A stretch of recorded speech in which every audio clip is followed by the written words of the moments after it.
you come to tell me why my son is dead.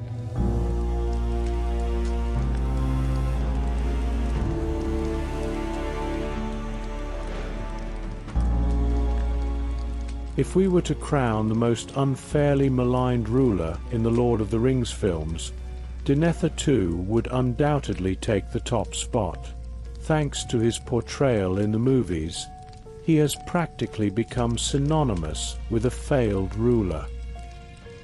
Erratic, illogical, and prone to dramatic meltdowns, he's the perfect example of a workplace disaster. Not only does he despise Aragorn and Gandalf, but he even ranks his own sons by merit. When Faramir bitterly mutters that father favors Boromir, the audience's hearts collectively shatter. To make matters worse, the film suggests he would almost prefer if Faramir died, leaving viewers wondering if Denethor might just be the most appalling steward in Gondor's history. But here's the real question. Is Denethor truly as bad as he seems? Or is our perception of him entirely shaped by how the films were edited? Today, let's take a closer look at this complex ruler. Was this acting king of Gondor really as incompetent as portrayed? How does the Denethor of the films differ from the one in the novels?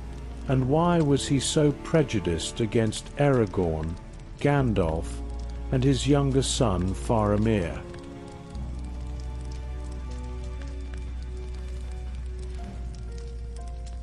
In the shadow of the towering spires of Minas Tirith, on a morning in the year 2930 of the Third Age, Denethor was born.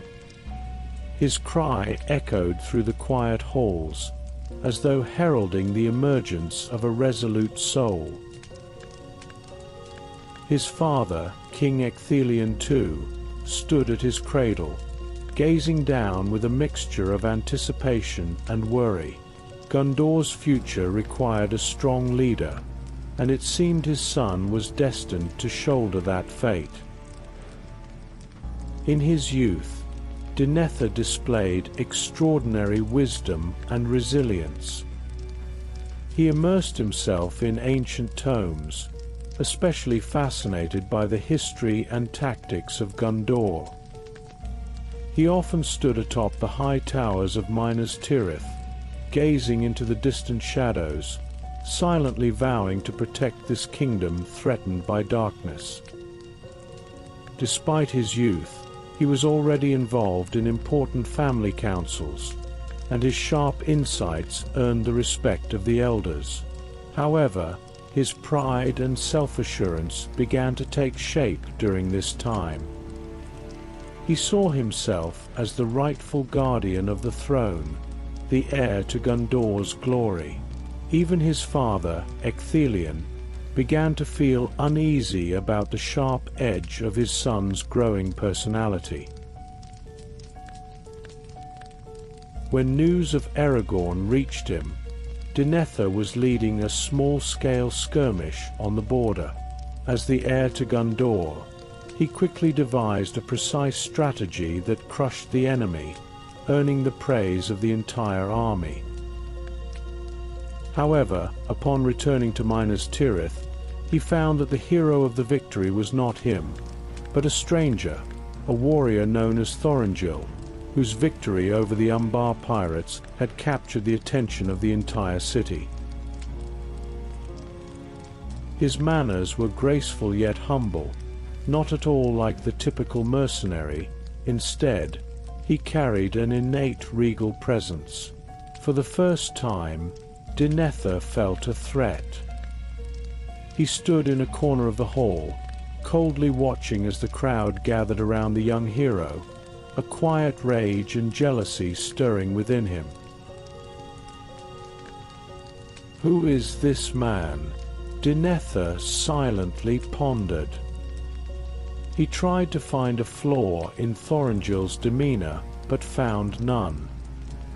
His confidence was shaken as never before, and that night he felt an unfamiliar sense of isolation. Denethor's animosity toward Thorongil was not unfounded. As a keen historian, well versed in the ancient connections between Gondor and the northern kingdoms, he sensed something odd in the way Thorongil carried himself and spoke. It was then that a bold theory began to form in his mind. Thorongil might be a descendant of the Isildur line, someone with a stronger claim to the throne than he himself. Denethor grew wary of the mysterious ranger. He believed Gandalf's arrival was no coincidence, but rather part of a carefully orchestrated plot. He suspected that the goal was to weaken the regent's authority and return the throne to the northern bloodline of Isildur. Denethor's suspicions were not unfounded. During several conversations with Thorongil, he casually mentioned the lineage of Isildur, and Thorongil responded with an unnerving calmness. That calm only deepened Denethor's fear, making him feel more and more isolated. He began to reject Gandalf's advice, even turning down strategies to counter Mordor's forces that the wizard had proposed. Thorongil's rising prominence not only threatened Denethor's position, but also challenged his sense of self. He had dedicated his life to safeguarding Gondor, believing himself to be the rightful ruler. Yet the appearance of Thorongil made him question, was he truly the chosen guardian of the throne? This doubt began to take root in his mind, turning into an inescapable anguish. He could not sleep at night, often standing alone on the towers of Minas Tirith, gazing down at the distant shadows. The darkness of Mordor seemed to mock him, and he could almost hear his father's final words. Gondor needed a leader capable of standing against the dark. Am I not strong enough? He asked himself, but received no answer. Gandalf's involvement further fueled Denethor's anger. The wizard's wisdom was unquestionable, but he seemed to favor Thorongil, which made Denethor feel isolated. He believed Gandalf did not understand the reality of Gondor's situation and failed to appreciate the sacrifices he had made for the kingdom. In a heated argument, Denethor angrily questioned Gandalf, "If you think Thorongil is the one chosen by fate, then what is the meaning of my existence?" Gandalf paused, then replied, "You are an indispensable pillar of Gondor, while Thorongil is the hope for the future. Both are necessary." Denethor, however, took this as a threat. He began to withdraw from others, no longer trusting anyone easily. This isolation and self-doubt eventually erupted under the immense pressure of the War of the Ring, causing him to gradually lose the calm and rationality he once held. Denethor's tragedy had been seeded in his youth. His pride and doubts made it difficult for him to accept his own limitations, and the arrival of Thorongil became the spark that ignited this tragedy. During the War of the Ring, Denethor II, the steward of Gondor, almost held the entire fate of the kingdom in his hands. Gondor had become a kingdom without a king, with a steward's power nearly equivalent to that of a monarch. Since his father, Ecthelion II, took control of Gondor, Denethor had accumulated vast experience in governance. Young and ambitious, He naturally believed that he was the one to inherit his father's position and become the king of Gondor. However, Denethor's ambition clashed with the appearance of Thorongil. This conflict can be traced back to 2930 of the Third Age, the year of Denethor's birth, shortly followed by the quiet arrival of Thorongil into the world. When Denethor was still an innocent child, Thorongil had already begun planning his future great deeds. As Denethor grew, he slowly realized that he could not ignore this mysterious Thorongil. This young man, Thorongil, appeared to be an independent hero, whose military brilliance had helped Gondor resolve the long-standing problem with the Umbar pirates. His swordsmanship and command were exceptional, earning him the admiration of all, including Ecthelion, and making him a hero in the eyes of the people of Gondor. Gradually, Thorongil became the bright star in everyone's eyes, his fame and glory overshadowing Denethor's presence. For Denethor, this was undoubtedly a heavy blow. Having considered himself the destined ruler since his youth, Denethor could not bear to be outshone by a young outsider. As a historian, he knew well that Thorongil was no ordinary man. Behind this young hero lay the secret of royal blood, a fact Denethor could never ignore. Although he had never openly stated this, the animosity in his heart had quietly grown in the comparison between himself and Thorongil. As time passed, Denethor's heart grew more complex and heavy. On the surface, he remained the steward of Gondor, handling countless state affairs, but inwardly, he was filled with struggle and unease. As steward, he knew his own strength and capabilities, and believed he was the most suitable ruler of Gondor at that time. Yet, with the appearance of Thorongil, all of this seemed uncertain. Especially with Gandalf's involvement, the situation grew more delicate. Gandalf hoped that Thorongil would wrest the control of Gondor from Denethor, which intensified Denethor's animosity.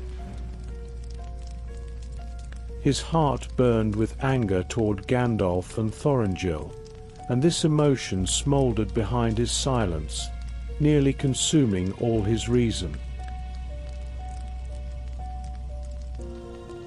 Denethor had considered directly confronting Thorongil, but he knew that any direct challenge to a young man with royal blood might end in failure. So, he chose a more subtle method to counter this threat, slowly building his own strength while deepening his hostility toward Thorongil in his heart. Yet the pressure of it all eventually reached a breaking point. Denethor was not one to easily let go of his pride and ambition. Deep within, a voice told him, only by becoming king can I truly fulfill my ideals. Only then can Gondor regain its former glory under my rule.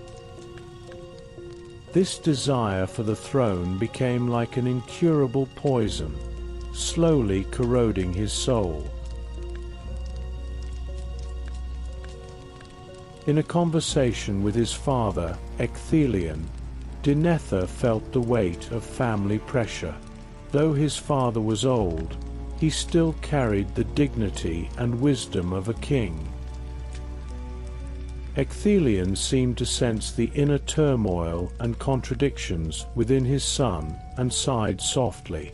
Denethor, the pursuit of power is endless, but a true leader must have a calm heart. Remember, Only by setting aside your arrogance can you truly see Gondor's future. These words struck Denethor like a lightning bolt. He began to reflect on his obsession with power and his hostility toward Thorongil and Gandalf. Yet, this reflection did not completely quell his inner conflict. Instead, Denethor's heart grew even more complicated. He both longed to prove himself as Gondor's rightful king and could not shake his hostility toward Thorongil. The collision of these emotions led him to face tremendous mental pressure in the days that followed.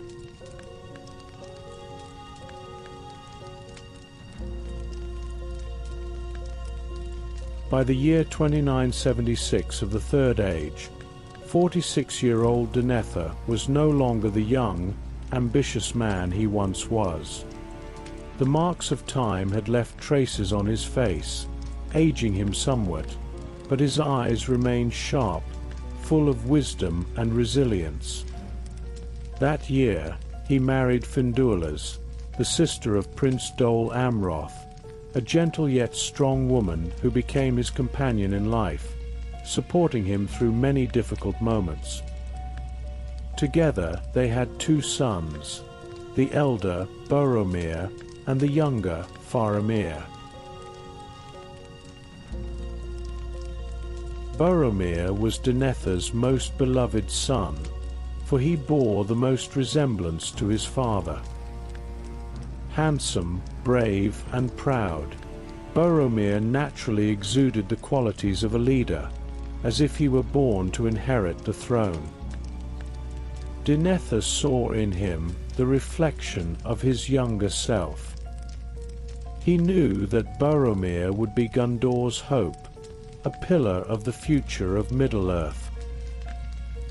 In contrast, Faramir, though equally capable, was more reserved and humble, lacking the commanding presence his father possessed. As a result, Denethor felt less enthusiasm for him. As the steward of Gondor, Denethor did not relax his own standards. After inheriting his father's position, he dedicated himself even more rigorously to studying the history and legends of Gondor, seeking to master every piece of knowledge that could help him maintain the strength of the kingdom. He began researching the Palantir, a mysterious artifact crafted by the Noldorin elves, which was said to be able to transcend time and space, transmitting images and information, almost like a modern communication device. To Denethor, the Palantir was not just a powerful tool. It symbolized his ambition to transcend tradition and foresee the future. He hoped to use it to monitor Sauron's movements, learn of his enemies' schemes, and prepare for the impending war. However, the shadow of fate silently descended. After Denethor succeeded his father, the death of Ecthelion II left him feeling deeply lonely and burdened. His father's death not only meant he had to bear a heavier responsibility, but it also left him with an inexplicable sense of emptiness between power and duty.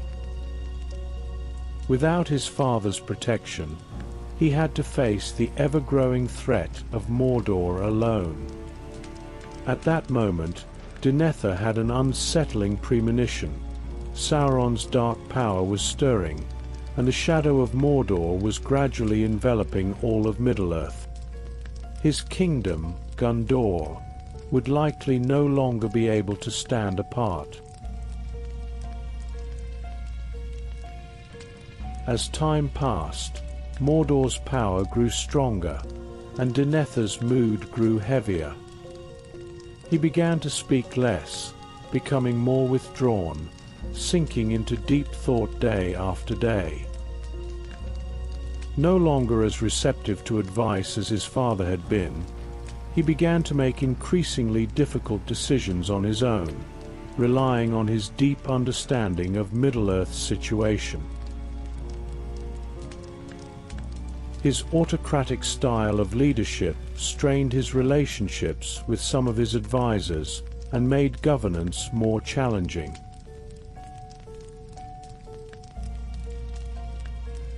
Nonetheless, Gondor remained strong under his leadership. Denethor's wisdom and courage were unmatched, and his unwavering determination saw him through many crises. He appeared cold, even somewhat arrogant, but it was all for the sake of protecting those he loved and the kingdom he bore responsibility for. However, as the sense of impending war grew stronger, Denethor's heart began to erode under the weight of loneliness and fear. He knew that Mordor's assault might be imminent. Thus, he turned to the Palantir. This ancient technology allowed him to peer far into the distance, to understand his enemies' movements, and even perceive their thoughts through powerful magic. However, using the Palantir came with a great cost. It not only drained the user's energy and vitality, but also exposed them to Sauron's dark will.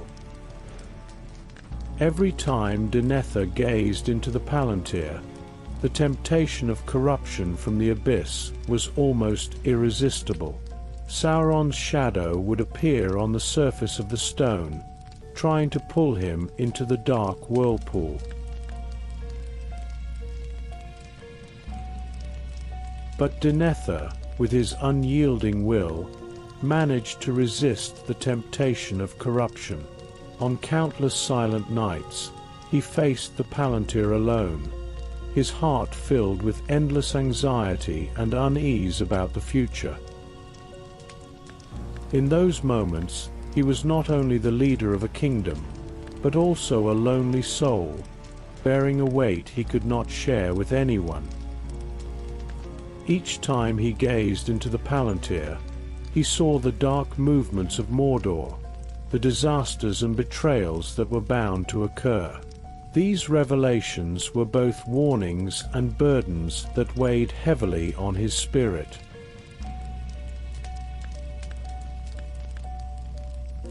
As time passed, Denethor's body and mind began to deteriorate. Once a vibrant man, his face was now covered in wrinkles, his hair turning grey, and his eyes clouded with confusion and fatigue. Every time he looked into the mirror and saw his reflection, the aging man he had become, waves of pain surged within him. The proud and confident leader could not escape the erosion of time. Despite this, Denethor was unwilling to give up. He knew his mission was not yet complete. His wisdom and courage still made him an irreplaceable pillar of Gondor, even though deep inside, he understood that his time was running out. Each time he gazed into the Palantir, he sought the final answer, trying to foresee the path ahead. Would he and Boromir, father and son, stand together to fight the enemy, or would he face the final darkness alone? Deep within, he never gave up on his desire for victory or his faith in Gondor's future. However, the road ahead, full of tragedy and trials, had already set his fate on an irreversible course.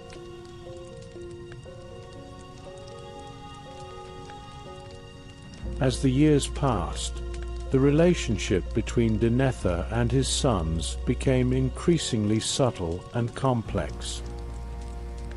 Boromir, as the eldest son, had already demonstrated the qualities of a king, No matter where he went, he easily attracted the admiration and attention of everyone around him. However, the closeness between father and son was not without its cracks.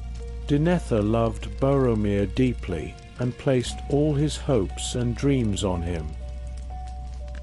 Every time he looked into Boromir's confident and courageous eyes, a sense of unexplainable satisfaction and pride would swell in his heart.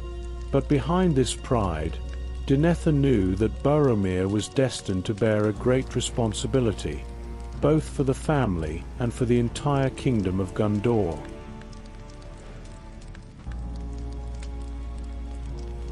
However, the presence of Faramir seemed to act as a catalyst, gradually igniting the underlying tension between father and sons. Faramir, despite possessing his father's wisdom and ability, did not exhibit the natural leadership qualities that Boromir did. His calm and reserved nature always kept him in the shadow of his father and elder brother, as though he were destined to be the overlooked one. In his father's eyes, Boromir was the one meant to inherit everything, while Faramir, though intelligent and capable, never received enough recognition. This imbalance slowly eroded the trust and understanding between father and son, especially after Denethor's increasing favoritism toward Boromir, which deepened Faramir's dissatisfaction and doubts.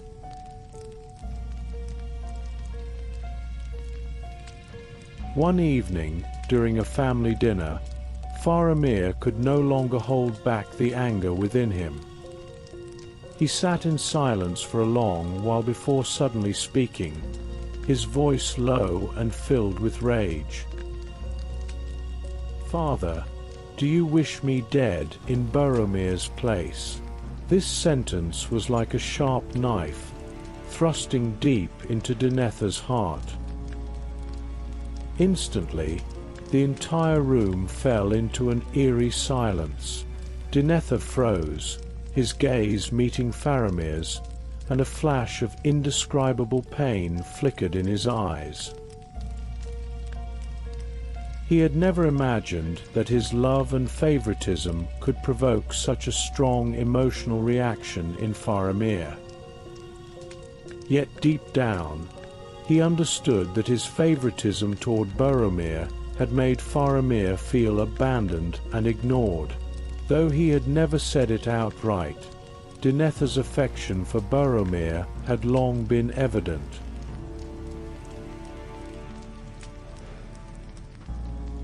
Denethor's heart was flooded with an inexplicable sense of guilt.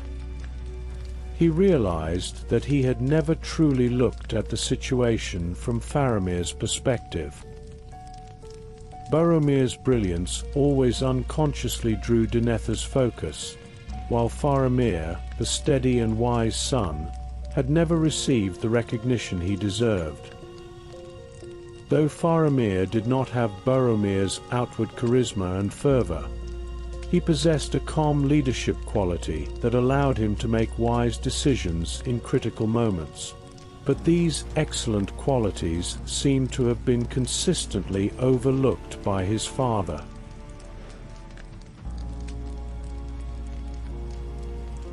Faramir looked at his father's silence, and his emotions grew more intense. "You have never truly cared about me, have you? You have always expected me to die for Boromir, to carry the burdens you cannot bear." Denethor's chest felt as though it were being crushed by a heavy stone, and his breathing became shallow. He felt his inner world teetering on the edge of collapse, but he couldn't find the right words to respond to this angry and aggrieved son. For so long, his hopes for Boromir had been deeply rooted in his heart. He had believed that Boromir's courage and confidence were enough for him to inherit the heavy burden, and Faramir, although wise, could never replace Boromir in his heart.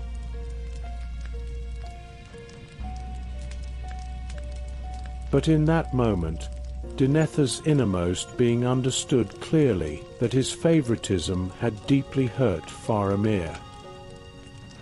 Since he had made the decision in his youth to place all his hopes on Boromir, he had gradually drifted further from Faramir. He could not deny that he had never truly accepted the possibility of Faramir as the successor, even though he had perhaps never explicitly stated it. Denethor slowly rose from his seat, a deep pain and regret flooding his heart. He gazed at Faramir vacantly, his lips trembling but remaining silent. Deep down, he knew that no matter how he explained himself, Faramir's pain was beyond repair.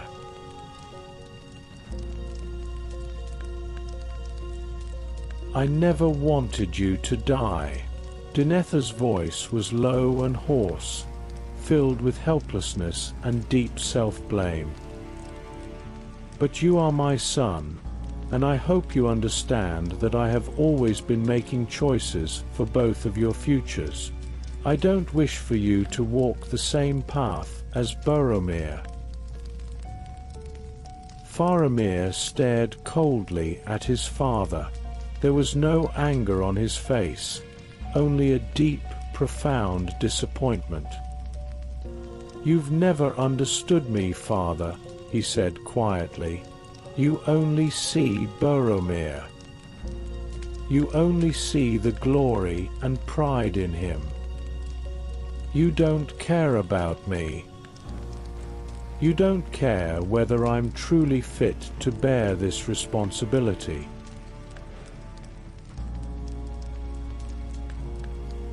In that moment, Denethor's heart felt as if it were being crushed by an invisible boulder, suffocating him. He had never imagined that his love for Boromir would push Faramir so far away, and now the rift between father and son was beyond repair. Denethor fought back the tears in his eyes, knowing that he could not explain anything to Faramir. He had missed the best opportunity to communicate with him. No amount of justification could heal the wound in Faramir's heart. "You are my most beloved son," Denethor finally said, his voice nearly choking. "But I know my love can no longer heal the pain within you." Faramir's eyes gradually grew cold.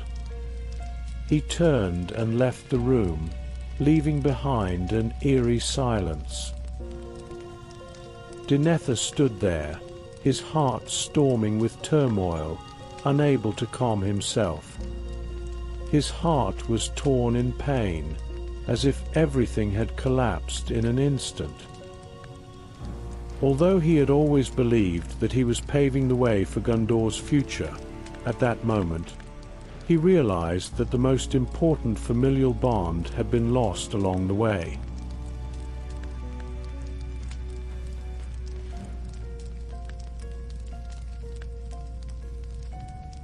Saruman, as a being of the Third Order, could not resist the corruption of Sauron, yet Denethor, an ordinary mortal, was able to withstand the dark influence through sheer willpower, which was truly extraordinary. His ironclad determination seemed almost like a cheat, allowing him to endure the pressure from the forces of darkness. Even more remarkable, Denethor not only resisted these malevolent forces, but also kept a close eye on Saruman's movements, gaining useful intelligence in the process. Throughout this time, Sauron could do nothing but watch, furious and bewildered. This human, he thought, desires power and authority, does he not? Why can't I corrupt him? Saruman, the arrogant fool, has already fallen. Shouldn't Denethor fall the same way?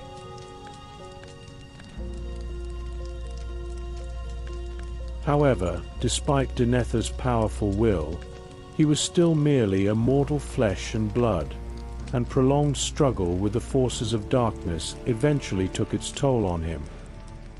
His mind began to erode, and along with his obvious physical aging, feelings of despair and depression began to take hold. Eventually, he became consumed with the idea of his own battle against Sauron, neglecting all other matters of concern. In order to stave off the physical weakening of age, he often wore armor, constantly moving about, proving through action that as long as he remained, the evil of Mordor would never penetrate Gondor's mountains.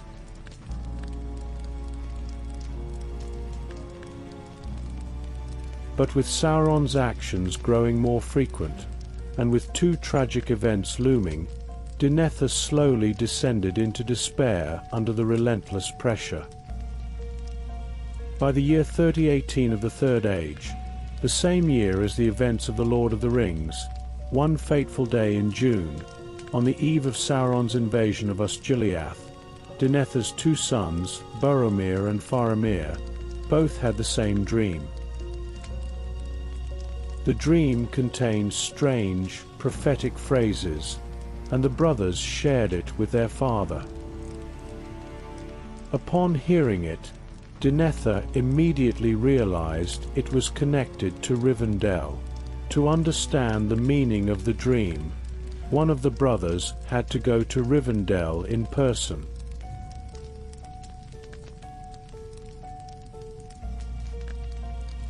However, with the war situation growing dire, Boromir's leadership abilities seemed more critical. Denethor decided to send Faramir, but unexpectedly, Boromir volunteered to go himself. Given Boromir's special status in Denethor's heart, the father finally yielded. Yet, Boromir went and never returned.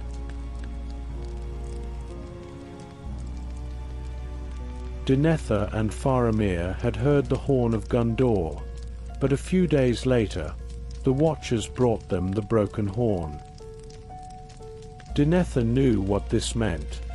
His beloved son, Gondor's strongest warrior, was dead. The blow sent him into deep melancholy, nearly shattering his sanity. The horn Boromir had carried was a family heirloom passed down through the steward's line, one that Denethor had personally given to his successor. Such an important item should have been with him always, but now, broken in two, it signified that his son had perished.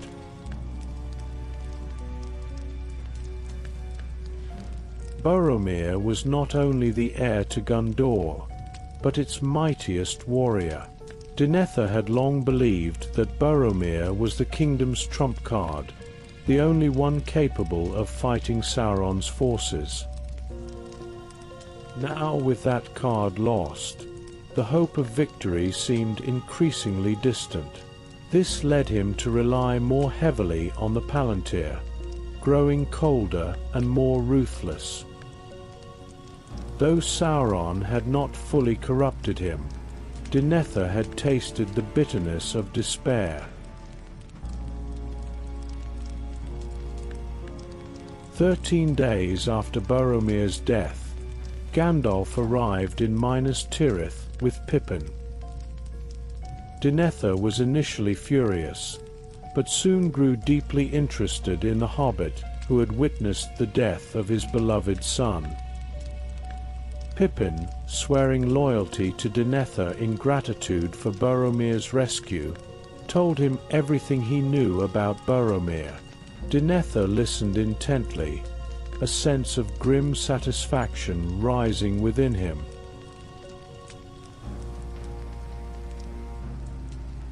When Gandalf reported that Isengard had been destroyed, Denethor was unsurprised, stating that he had already known. Meanwhile, with Sauron amassing forces to crush Gondor, the kingdom's situation grew even more desperate. Before Gondor was surrounded, Faramir, at Denethor's command, led a raid to ambush the Haradrim reinforcements from Mordor in northern Ithilien.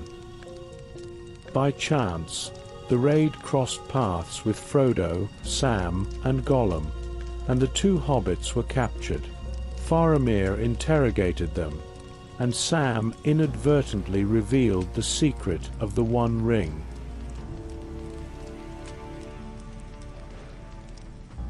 After careful thought, Faramir decided to release Frodo, Sam, and Gollum, and return to Minas Tirith to report to his father.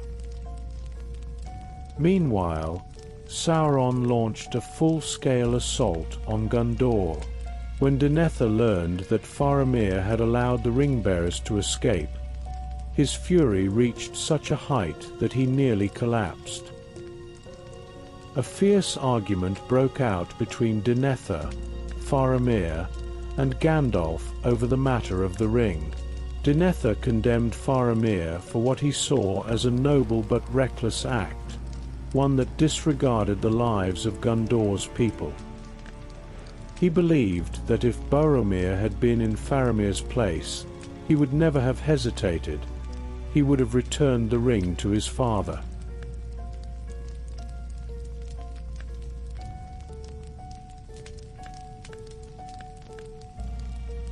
Denethor stood before the throne, his gaze fixed on the long corridor leading to it, silence pressing down on his chest like the weight of the sky. This vast kingdom, now in his hands, was facing an unprecedented crisis. The dark forces of Mordor had never been so close. Sauron's wrath was spreading like wildfire, and his most beloved son, Boromir, was no more. The depth of his pain almost made him forget everything he was meant to protect.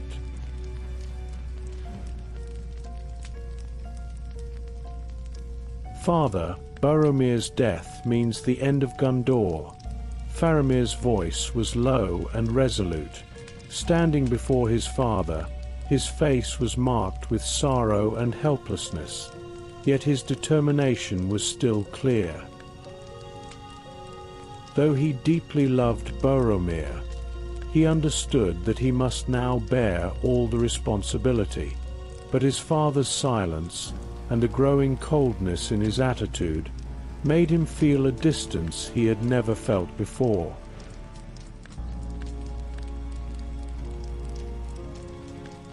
Denethor finally lifted his head, his eyes revealing a hint of cold pain. He did not look at Faramir, but stared into the distance, as though seeing Boromir there. The affection he had for Boromir ran deep, for Boromir had always been his perfect heir, the one who would save Gondor from the darkness of Mordor. But Boromir's death not only took away his son, it took away all hope. Gondor's fate seemed to have collapsed in an instant.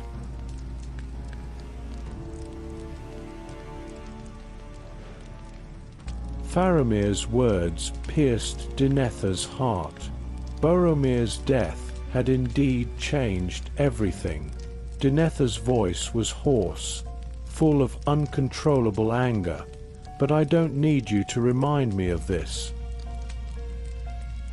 Faramir felt his father's anger radiating, his expression filled with confusion and helplessness. "What do you want, father?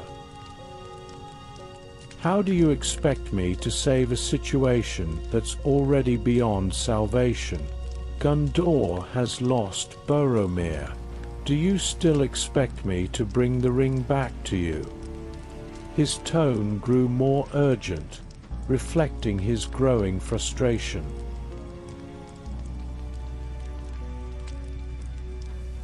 You don't understand. Denethor's voice suddenly erupted, filled with near-manic emotion. The ring, Faramir. The ring is our only hope. You let them go. You let the last chance slip away. For what? Did you abandon the fate of the kingdom for these two little hobbits? His fury consumed all the rationality and calm he once had. Since Boromir's death, it felt as though he had lost all the strength that had sustained him, and anger and sorrow intertwined into an unbearable burden. Now, Faramir's choice felt like a betrayal, like a son betraying his father.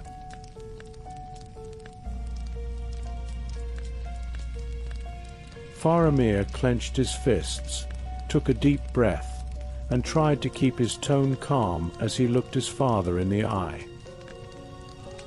Father, I understand the importance of the ring, and I know the terrifying threat facing our kingdom, but you can't just focus on the ring.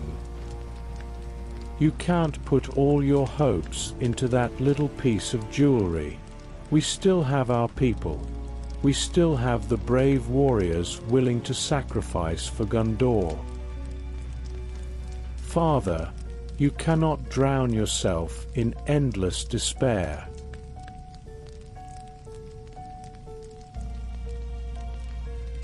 Denethor unconsciously clenched his sleeves, the internal struggle making his face grow even paler.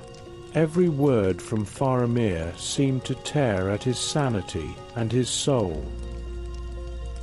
Faramir was right. He knew this, but the deep despair made it hard to see a way out.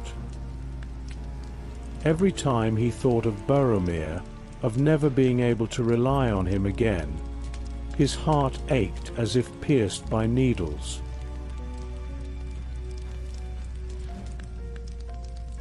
You have no right to teach me how to rule. Denethor spoke softly, his voice chilling. Do you think you can lead Gondor like Boromir did? You don't understand. You never have. The sting in his words made Faramir's face shift slightly, but he did not retreat. I understand responsibility, Father, he said. I'm willing to do anything for Gondor, but I cannot lose our souls for the ring. I can't let you continue down this path.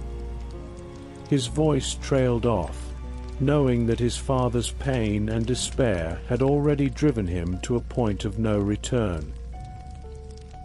Denethor, once wise and resolute, was no longer the great ruler he had been. Deep inside, he had been consumed by grief, obsession, and the fear of losing Boromir.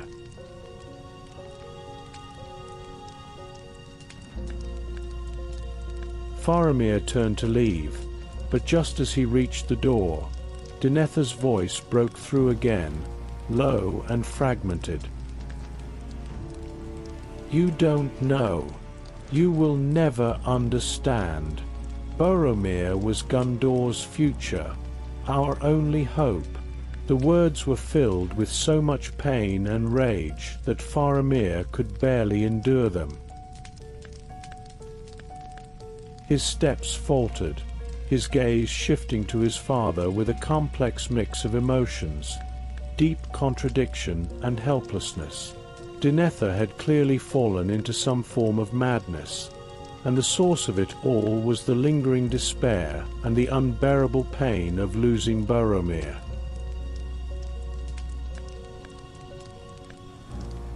I understand, Father, Faramir whispered, his voice heavy with sorrow. You will never forgive me. You will never see the courage I have. He left the room, leaving Denethor standing alone before the cold, empty throne. The shadows around him grew deeper. At that moment, He was a king consumed by darkness, lost in his own pain and despair. His strength and wisdom had once been Gondor's foundation, but now all of it had been devoured by time, tragedy, and the consuming shadow.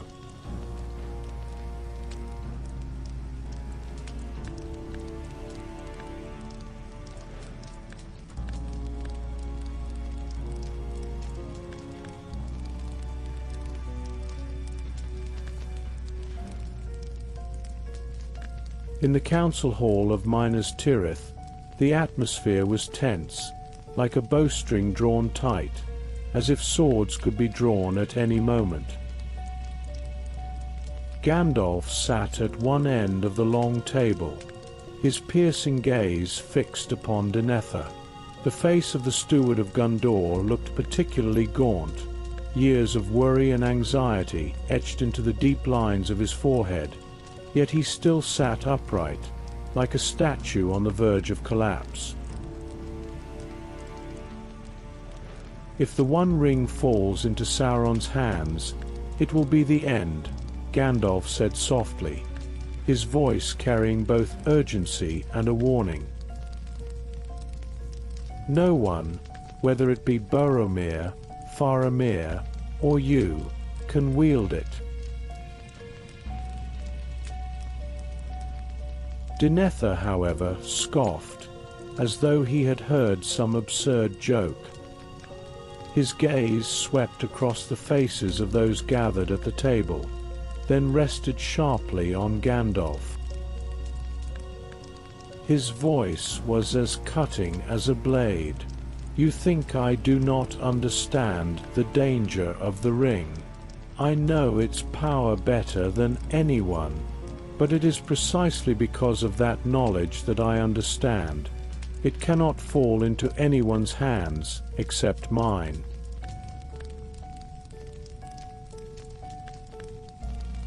Gandalf hesitated, but before he could respond, Denethor suddenly stood up, his voice like thunder in the hall.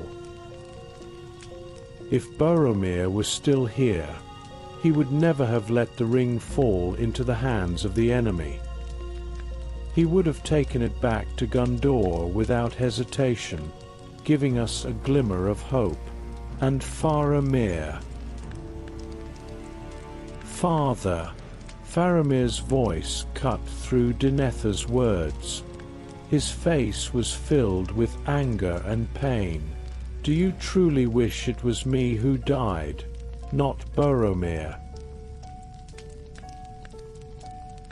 For a moment, the hall fell silent, as if the very air had frozen. Denethor's lips trembled, searching for the right words, but finally he spoke in a low voice. I wish Boromir were here, for he never failed. The words struck Faramir like a dagger. Despair flashed across his face, and he lowered his head, almost in a whisper. Then I will fulfill my mission, even if you think I am unworthy. Faramir led his forces to Osgiliath, a lone ship sailing against a current. The enemy's army surged toward them like a tidal wave, yet he held the banner of Gondor high. His father's cold words echoed in his mind, both as pain and as motivation.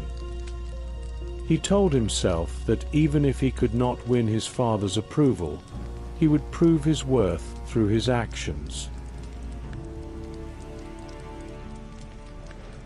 The battle raged for 3 days. Faramir was struck by several arrows, and when his soldiers carried him back to Minas Tirith, he was barely alive. His face was pale, his hands limp at his sides like a dying statue. When Denethor arrived and saw his son in such a state, anger and grief intertwined within him. He knelt beside Faramir, his trembling hands gripping his son's arm, his voice low.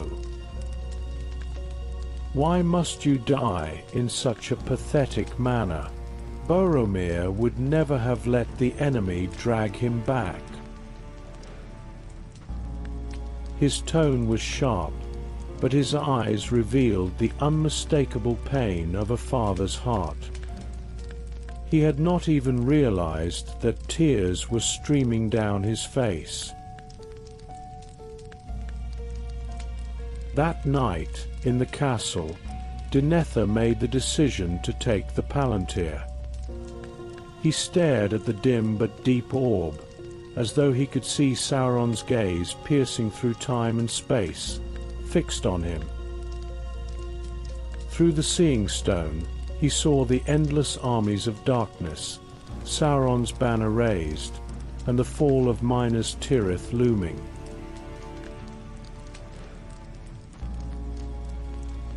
"This is fate," Denethor whispered, clutching the orb tightly. Tears fell down his face. He felt the invisible dark power trying to corrupt his soul, yet he gritted his teeth and resisted. He could not give in. He was the guardian of Minas Tirith, even if everything was doomed to fail. However, when he pulled away from the visions of the Palantir, he knew that Gondor's fate was irreversible. He could no longer bear the weight of this responsibility. He ordered a pyre to be prepared for himself and Faramir, intending to end it all in flames. "Since fate has already been decided, we shall say goodbye with honor and fire," he said, looking down at the unconscious Faramir, a touch of gentleness in his voice. "At least, we will depart this world as father and son." When Gandalf and the soldiers burst into the chamber, the flames had already been ignited. Denethor stood over the fire, his eyes wild with madness and pain. He shouted at the top of his lungs, "The glory of Gondor is gone. We cannot defeat Sauron. We cannot defeat fate." Without hesitation, Gandalf rushed forward and pulled Faramir from the flames. But Denethor did not stop him. Instead, he laughed madly, as though mocking the cruelty of fate. He picked up a knife and pointed it at Gandalf, his voice hoarse. "You think you can save them? You are only delaying their inevitable death."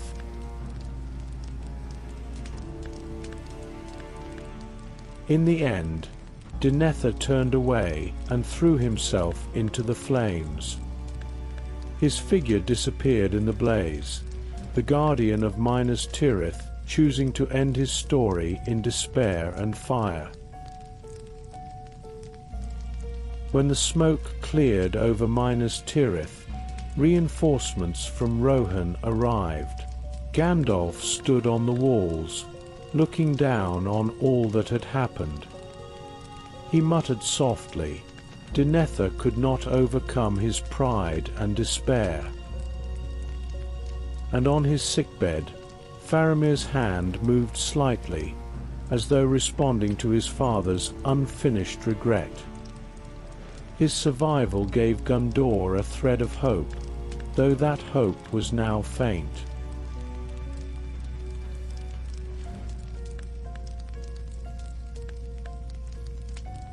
In Minas Tirith, the spires of the White Tower rose high into the clouds, once a symbol of Gondor's glory and strength. However, in the final days of Denethor II's reign, the city seemed shrouded in an ominous gloom. Denethor could often be seen standing on the walls, his gaze lost in thought as he stared toward the eastern darkness, as if trying to see through the endless clouds to uncover the truth of fate. Denethor's life had been a battle for Gondor. He was a remarkable leader, yet his pride and stubbornness led him to tragedy. His downfall was not due to a lack of ability, but because he could not accept his own limitations. He believed he could control everything: the Palantir, the One Ring, even fate itself. However, his decisions were repeatedly guided by his pride and fear, ultimately causing him to lose what he held most dear. In the face of fate's cruelty, Denethor chose to flee. He did not, like Gandalf, seek hope in despair, nor did he, like Boromir or Faramir, prove himself through action. His tragedy lay in the fact that he spent his entire life's strength trying to protect Gondor, only to push it toward the abyss. Yet, despite this, his efforts were not entirely in vain. The people of Gondor still held on under his protection until the very end, and Faramir survived, becoming the new guardian. Perhaps Denethor did not completely fail. He was simply swept away by the tides of time, becoming a tragic hero destined to be remembered.